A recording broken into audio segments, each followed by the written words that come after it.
My goodness. Ayan ang... Tingnan natin yung tilapia. Ayan, oh. Hindi pa ilaga sa kuweba yan. Isang taon pa yan.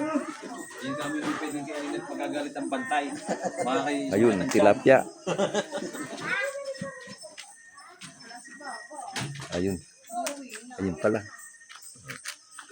Oh. Gagawa lang ako ng pen. Ayan siya.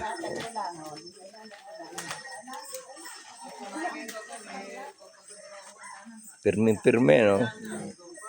Meron pa rin yan. Napagsabihan niya kay Bert. Yan. Ito pa siya. Pero, Tulog. Ah, eto. Pala. Tulog.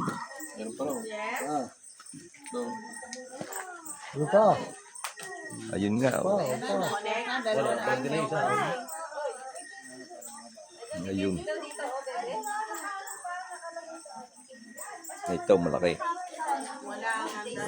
Tilapia.